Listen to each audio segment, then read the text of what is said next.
pada jamku berdoa. Shalom, selamat malam saudara yang diberkati oleh Tuhan. Pada malam ini lagi kita bersuka cita menikmati berkat dan kasih karunia Tuhan sepanjang aktivitas kita masing-masing. Dan pada malam ini, pada ibadah permintaan doa ini, kita akan merenungkan firman Tuhan. Mari kita berdoa. Bapa di sorga, berkati firman-Mu pada malam ini. Berikan kami kuasa surgawi, dan biarlah kami bisa menikmati sukacita pertolongan Tuhan dan kekuatan rohani kami lewat perenungan firman-Mu. Berkatilah kami Tuhan di dalam nama Yesus, Juru Selamat kami. Amin.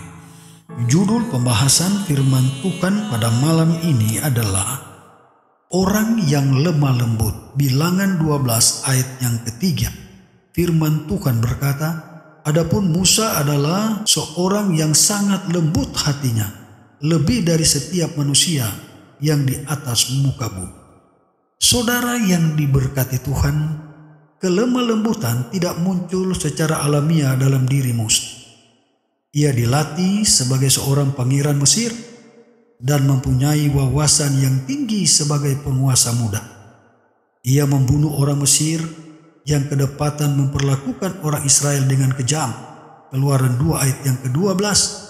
Ia tahu bagaimana menjaga umat Allah dan berperang bagi Allah. Pembunuhan yang dilakukan menuntun dia untuk melarikan diri ke padang gurun. Dan di sanalah pendidikannya menjadi sempurna. Musa tidak perlu mempelajari pelajaran yang diajarkan perguruan tinggi di Mesir sehubungan dengan metode memimpin juga berperang.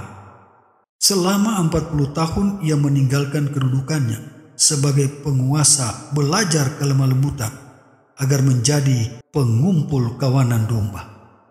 Saudara yang diberkati oleh Tuhan, Musa telah menjadi seorang yang lemah lembut. Kesombongan dan kemarahan yang tidak dapat diatasi hilang daripadanya, tetapi ia bukanlah orang yang lemah.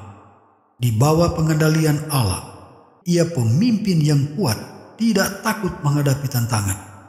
Tetapi keperkasaan, kekuatan dan kuasanya dikendalikan oleh kelemah lembutan.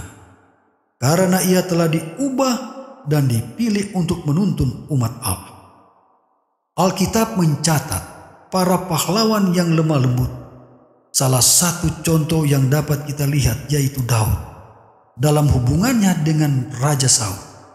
Daud mengetahui Saul seorang raja yang diurapi, sehingga walaupun ia diperlakukan dengan tidak adil dan menderita karena dikejar oleh Raja Saul, Daud tetap mengadakan hubungan baik dengannya, memberikan contoh kelemah lembutan yang luar biasa. Saudara yang diberkati oleh Tuhan, di dalam perjanjian baru, Rasul Paulus menjadi contoh.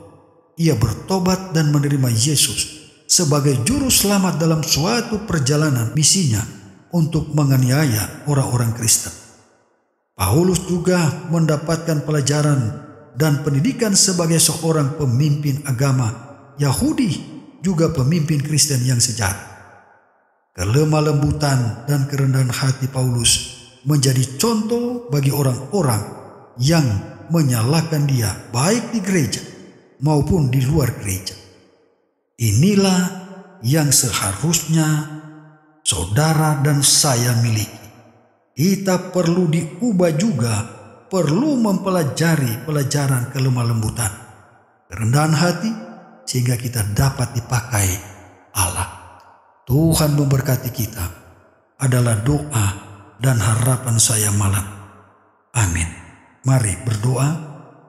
Bapa di sorga, terima kasih dengan pekabaran yang begitu luar biasa, yang begitu indah, yang menjadi bagian kami malam ini.